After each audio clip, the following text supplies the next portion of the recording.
Arsène Lupin, Caballero y Ladrón, de Maurice Leblanc.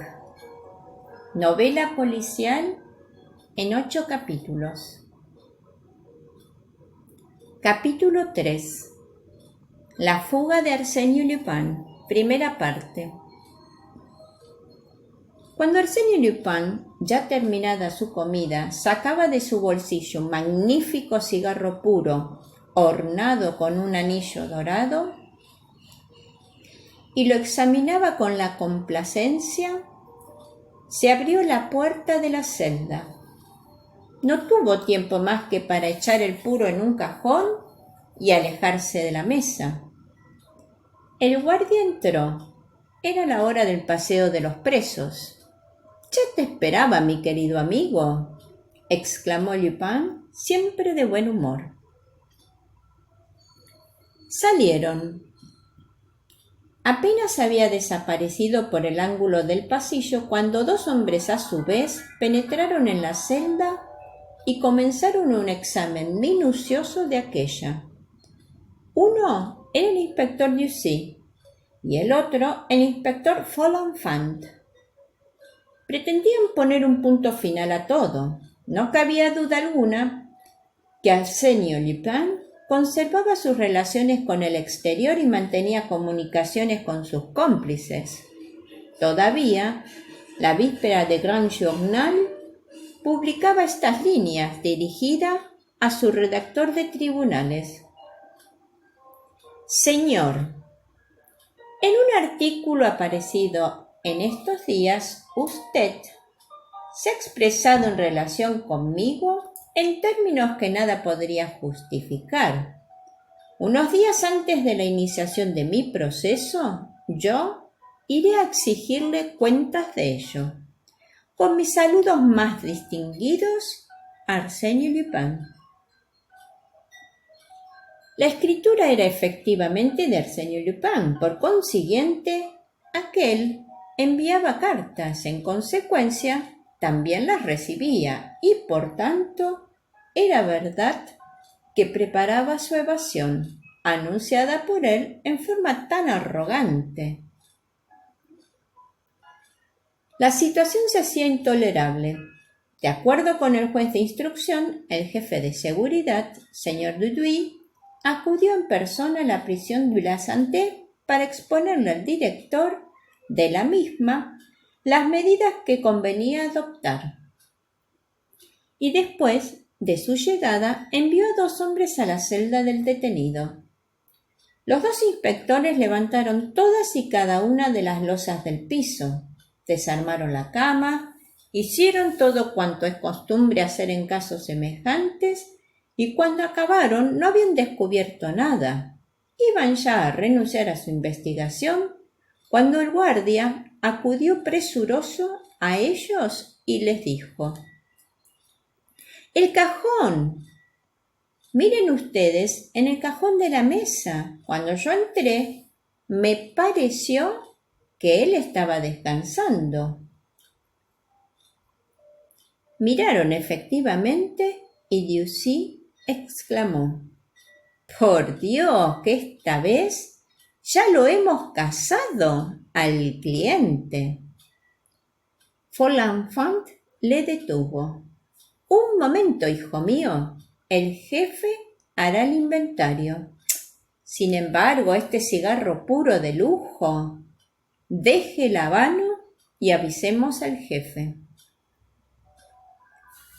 2 minutos más tarde, el señor Dudouis registraba el cajón. Allí encontró primero un paquete de artículos de periódicos recortados por la agencia Argus de la Presse, que se referían a Arsène Lupin.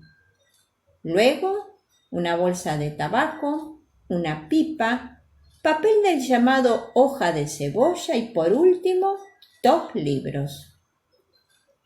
El inspector leyó los títulos.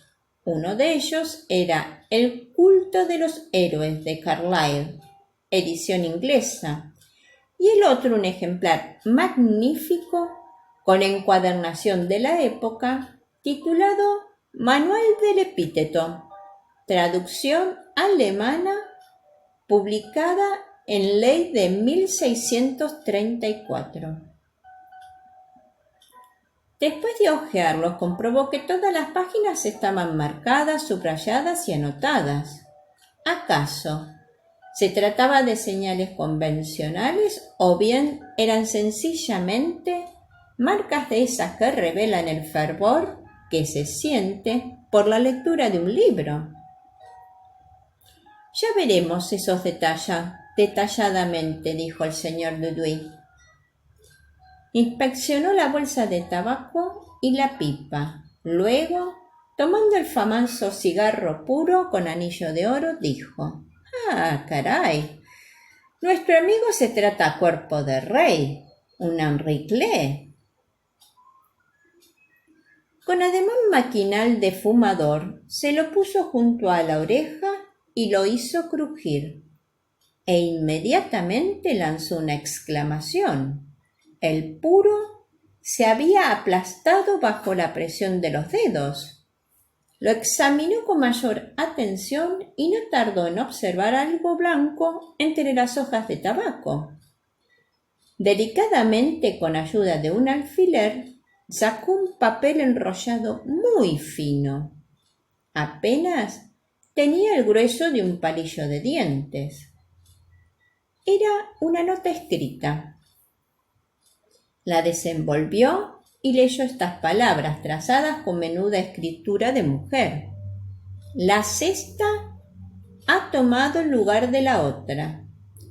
8 de 10 están preparadas. Apoyando el pie exterior, la placa se levanta de arriba a abajo. De las 12 a las 16, todos los días, esperará HP. Pero, ¿dónde? Respuesta inmediata.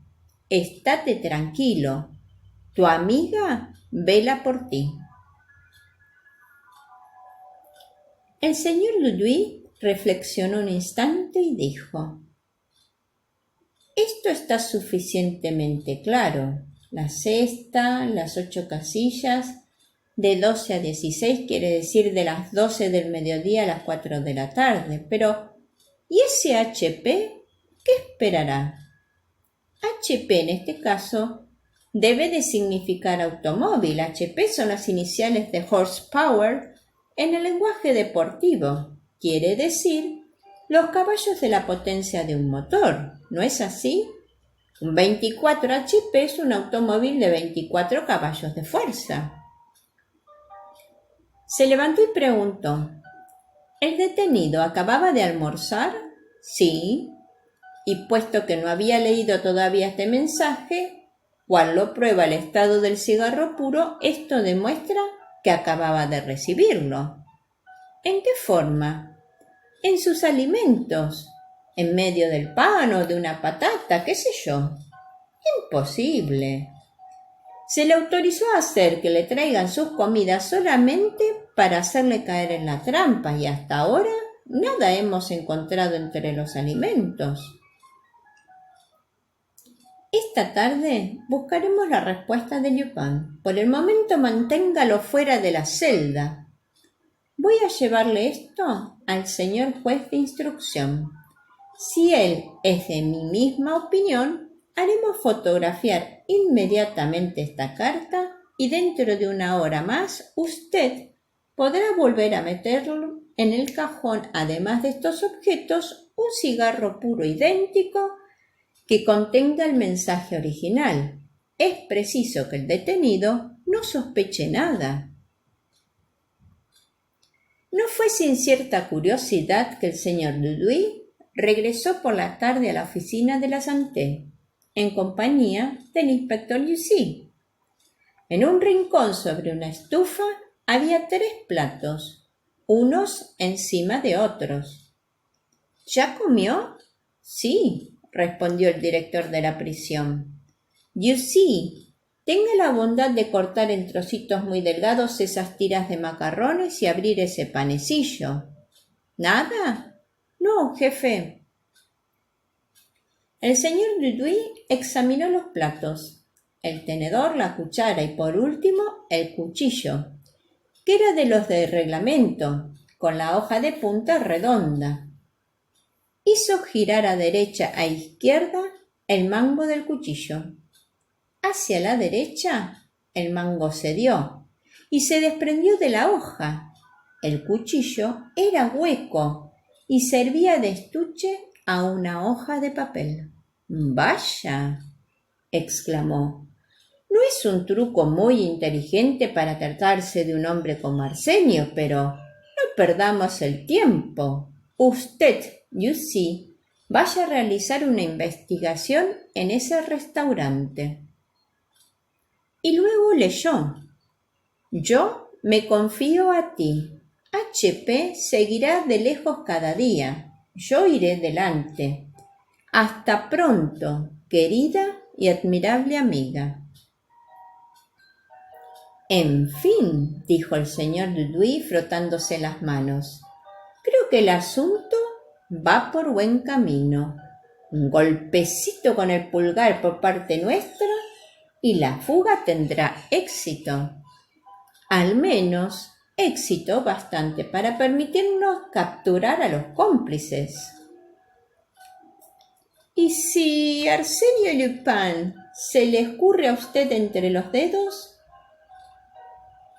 objetó el director de la prisión. «Emplearemos el número de hombres necesarios. Si, no obstante, él pusiera de su parte demasiada habilidad, créame usted, sería tanto peor para él. En cuanto a la banda, puesto que su jefe se niega a hablar, ya hablarán los otros». Y de hecho, Arsenio Lupin no hablaba mucho. Desde hacía meses el juez de instrucción, Jules Bouvier, se esforzaba en vano en hacerle hablar. Los interrogatorios se reducían a unas cuantas charlas provistas de interés entre el juez y el abogado Dombal, uno de los príncipes de la abogacía, el cual, por lo demás, sabía él mismo tanto sobre el acusado como cualquier recién llegado. De tiempo en tiempo, por delicadeza, Arsenio Lupin deslizaba en el interrogatorio cosas como esta: «Sí, señor juez, estamos de acuerdo. El robo al Banco Crédit Lyonnais, el robo de la calle Babylone, la emisión de billetes de banco falsos, el asunto de las pólizas de seguros, los robos en los castillos Arnesil, Gouret, Amblevant, Grosillier, Malaquais. Todo eso fue obra de este servidor de usted. Entonces, ¿podría usted explicarme?» «Es inútil. Yo lo confieso todo en bloque, todo, y hasta 10 veces más de lo que usted supone». Cansado de esa lucha, el juez había suspendido tales interrogatorios fastidiosos. Después de haber tomado conocimiento de 2 notas interceptadas, volvió a reanudar los interrogatorios y en forma regular a mediodía, Arsenio Lupin fue llevado de la Santé a la prisión central, en el coche de la penitenciaría con otro grupo de detenidos. Regresaban a las 3 o las 4 de la tarde. Pero una tarde, ese regreso se realizó en condiciones particularmente extrañas. Como los demás detenidos de la Santé todavía no habrían sido interrogados, se decidió llevar primero de regreso a Arsenio Lupin. Por consiguiente, aquel subió solo al coche. Esos coches carcelarios, llamados vulgarmente cestas de ensalada, están divididos a lo largo por un pasillo central sobre el cual se abren 10 casillas, 5 a la derecha y 5 a la izquierda. Cada una de esas casillas está dispuesta de tal forma que es preciso mantenerse sentado. y los 5 prisioneros correspondientes, además de no disponer cada uno más de un lugar sumamente estrecho, están separados unos de otros por tabiques paralelos. Un guardián colocado al extremo vigila el pasillo. Arsenio fue introducido en la tercera celda de dicho coche y el pesado vehículo emprendió la marcha. Se dio cuenta que abandonaban la plaza de Argol y que pasaban ante el Palacio de Justicia. Entonces, al llegar al medio del puente de Michel, apoyó el pie derecho, como siempre lo hacía cada vez que le llevaban ante el juez, sobre la placa de hierro laminado que cerraba su celda. Inmediatamente algo se desprendió y la placa de hierro se apartó insensiblemente. Comprobó luego que se encontraba entre las 2 ruedas del carruaje. Esperó con los ojos al acecho. El coche subió al paso del Boulevard Michel. En la plaza de Germain se detuvo. El caballo de un carretón se hallaba caído en tierra. El tránsito estaba interrumpido por esa causa y muy pronto aquello se convirtió en un amontonamiento de coches y de ómnibus. Arsenio Lupin metió la cabeza. Otro coche carcelario se hallaba estacionado junto al que ocupaba. Alzó más la cabeza, puso el pie sobre uno de los rayos de la rueda grande y saltó a tierra.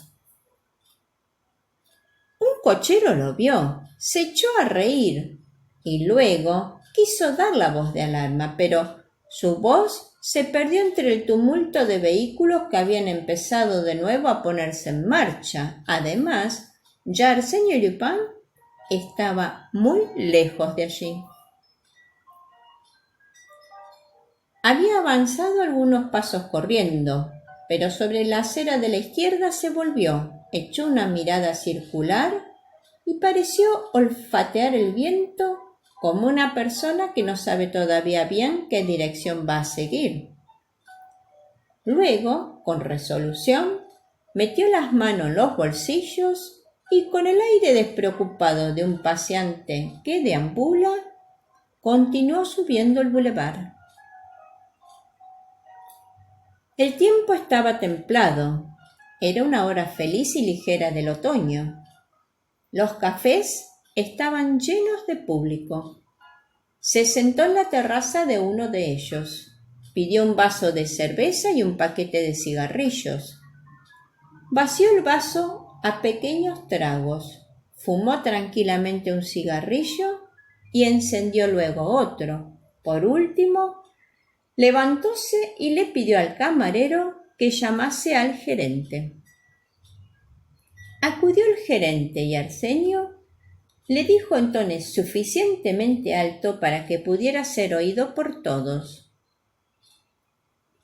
«Lo lamento mucho, señor. He olvidado mi portamonedas, pero quizá mi nombre le sea a usted lo bastante conocido para que me otorgue un crédito por algunos días. Soy Arsenio Lupin». El gerente le miró, creyendo que se trataba de alguna broma, pero Arsenio repitió: «Lupin, detenido de la Santé, y en estos momentos en situación de fugitivo. Me atrevo a creer que ese nombre os inspire absoluta confianza». Y se alejó en medio de las risas y sin que el gerente pensara siquiera en reclamarle. Atravesó la calle Soufflot, ensesgado, y tomó Saint-Jacques. La siguió con calma, deteniéndose entre los escaparates y fumando cigarrillo tras cigarrillo. En el Boulevard Port-Royal se orientó, se informó y caminó derecho hacia la calle de la Santé. Las murallas de la prisión se elevaron bien pronto ante él. Después de pasar a lo largo de ellas, llegó cerca del guardia que estaba en centinela y quitándose el sombrero le dijo: ¿Es esta en verdad la prisión de la Santé? Sí. Yo quisiera volver a mi celda. El coche carcelario me ha dejado en el camino y yo no quisiera abusar. El guardia gruñó. Vamos, hombre, siga su camino y hágalo rápidamente. Perdone. Es que mi camino pasa precisamente adentro de esta puerta y si usted le impide a Arsenio Lupin el franquearla, eso podría costarle caro, amigo mío. Arsenio Lupin, ¿qué canción es esa que me canta usted? Lamento no tener aquí tarjetas mías, replicó Arsenio, fingiendo que hurgaba en los bolsillos. El guardia le miró de pies a cabeza asombrado. Luego, sin decir palabra, como si lo hiciera contra su voluntad, tiró de la cuerda de una campanilla. La puerta de hierro se entreabrió. Algunos minutos después, el director de la prisión acudió presuroso, gesticulando y fingiendo una cólera violenta. Arsenio sonrió y dijo: Vamos, señor director, no sé las de usted de inteligente conmigo. Vaya, tienen la precaución de traerme solo en el coche, se prepara una bella interrupción en el tránsito y se imaginan que voy a dar con mis tacones en el pescuezo de tanto correr para ir a reunirme con mis amigos. Muy bien. ¿Y los 20 agentes de seguridad que nos escoltaban a pie, en coche y en bicicleta? Caray, la que me tenían preparada, ¿y en qué lío me hubiera metido? No hubiera salido vivo de todo eso. Dígame, señor director, ¿es que con lo que ustedes contaban ya? Se encogió de hombros y añadió: Le ruego, señor director, que ya no se ocupe más de mí. El día que yo quiera escaparme, no tendré necesidad de nadie para hacerlo. 2 días después, el periódico Echo de France, que claramente se estaba convirtiendo en el monitor oficial de las hazañas de Arsenio Lupin, se afirmaba que este era uno de los principales socios comanditarios, publicando los detalles más completos sobre esta tentativa de fuga. Todo había sido descubierto, incluso el texto de las notas cambiadas entre el detenido y su misteriosa amiga, los medios empleados para esa correspondencia, la complicidad de la policía, el paseo por el Boulevard Michel y el incidente del café de la calle Soufflot.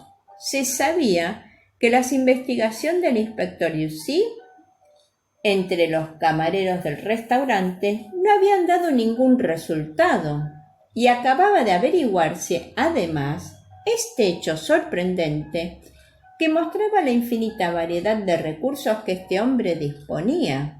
El coche carcelario en que le habían transportado era un coche enteramente lleno de trucos con el cual su banda había sustituido a uno de los 6 vehículos habituales que componían el servicio de las cárceles. Que la evasión de Arsenio Lupin estaba próxima ya no le cupo duda alguna a nadie. Por lo demás, él mismo la anunciaba en términos categóricos, como lo demostró su respuesta al juez Bouvier al día siguiente del incidente. El juez rumiaba su fracaso y Lupin, mirándole fríamente, le dijo: «Escuche bien esto, señor, y créame bajo palabra de honor. Este intento de fuga formaba parte de mi plan de evadirme». «Yo no lo comprendo», masculló el juez. «Es inútil que usted lo comprenda». Y como quiera que el juez, en el curso de ese interrogatorio que apareció palabra por palabra en el Eco de France, volviera a seguir interrogándole, Lupin, con tono de cansancio, exclamó: Dios mío, ¿de qué sirve? Todas esas preguntas no tienen ninguna importancia. ¿Cómo ninguna importancia? Pues no, porque yo no asistiré a mi proceso. ¿Que usted no asistirá? No. Esa es una idea fija que tengo, una decisión irrevocable. Nada me hará transigir. Tamaña seguridad y las indiscreciones inexplicables que se cometían cada día humillaban y desconcertaban a la justicia. Había en todo ello secretos que solamente Arsène Lupin conocía y cuya divulgación, en consecuencia, no podía provenir sino de él mismo. Pero, ¿con qué objeto las revelaba? ¿Y cómo? Arsène Lupin fue cambiado de celda. Una noche bajó al piso inferior. Por su parte, el juez cerró la instrucción del sumario y devolvió la causa a la oficina del acusador. Esto ya fue el silencio. Duró 2 meses. Arsène Lupin los pasó tendidos sobre su cama, con el rostro casi siempre vuelto contra la pared.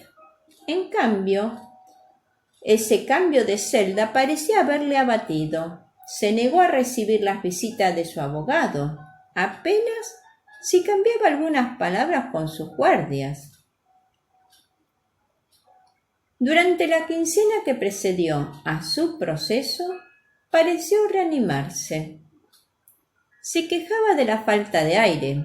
Lo hicieron salir al patio por la mañana muy temprano, escoltado por 2 hombres. Mientras tanto, la curiosidad pública no había cedido. Cada día era esperada la noticia de su fuga. Casi era deseada por el público, tanto agradaba este personaje a la multitud con su palabra, su alegría, su diversidad, su genio inventivo y el misterio de su vida. Arsène Lupin debía fugarse. Era inevitable, fatal, incluso era causa de sorpresa el que esa fuga tardara tanto tiempo en producirse. Todas las mañanas el prefecto de policía preguntaba a su secretario: ¿No se ha fugado todavía? No, señor prefecto. Y la víspera de comparecer ante el tribunal, un caballero se presentó en las oficinas del Grand Journal. Preguntó por el redactor de tribunales, le arrojó su tarjeta de visita a la cara y se alejó rápidamente. Sobre la tarjeta figuraban escritas estas palabras: Arsène Lupin cumple siempre sus promesas.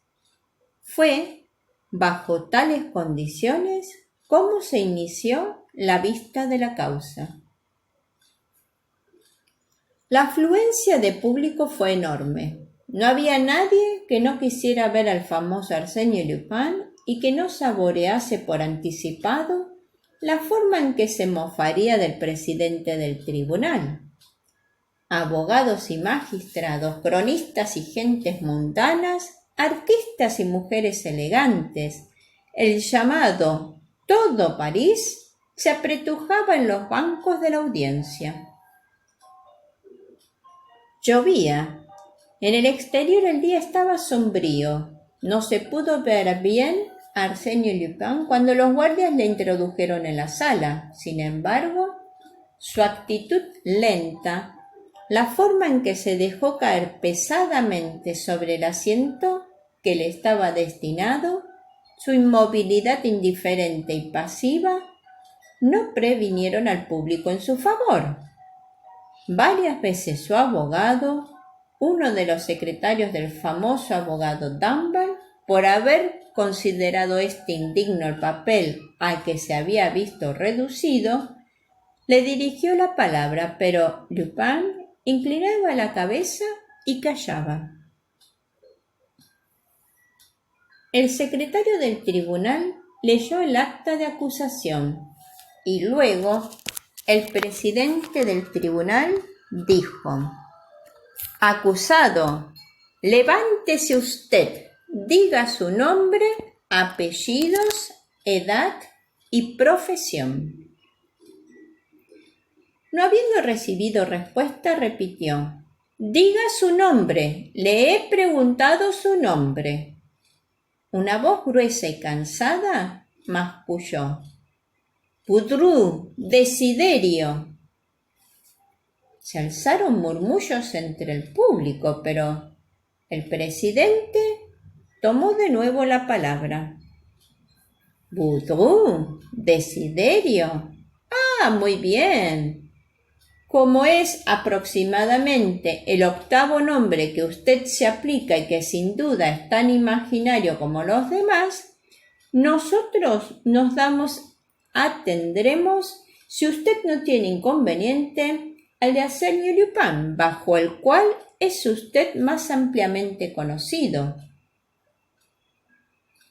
El presidente consultó sus notas y prosiguió: «Porque a pesar de todas las investigaciones, ha sido imposible el reconstruir la identidad de usted. Usted presenta el caso bastante original en nuestra sociedad moderna de no tener ningún pasado. Nosotros no sabemos quién es usted, de dónde viene, dónde transcurrió su infancia y, en resumen, nada. Usted surgió de golpe. Hace 3 años, procedente, no se sabe exactamente de qué medio, para revelarse súbitamente como Arsène Lupin, es decir, un extraño compuesto de inteligencia y perversión, de inmortalidad y de generosidad. Los datos que poseemos sobre usted antes de esa época son más bien suposiciones. Es probable que el llamado Rostad, que trabajaba hace 8 años al lado del predigitador Dickinson, no fuera otro que Arsène Lupin. Es probable que el estudiante ruso que frecuentaba hace 6 años el laboratorio del doctor Altier en el Hospital Louis y que a menudo sorprendió al maestro por el ingenio de sus hipótesis sobre la bacteriología y la audacia de sus experiencias en las enfermedades de la piel, no fuera otro que Arsène Lupin. Y Arsène Lupin era igualmente el profesor de lucha japonesa que se estableció en París mucho antes que aquí se hablase el Jiu-Jitsu. Arsène Lupin, creemos nosotros, era el corredor ciclista que ganó el Gran Premio de Exposición. Cobró los 10.000 francos y no volvió a aparecer más. Arsène Lupin puede ser también aquel que salvó a tantas personas sacándolas por el pequeño tragaluz en el incendio del Bazar de Caridad y luego las desvalijó.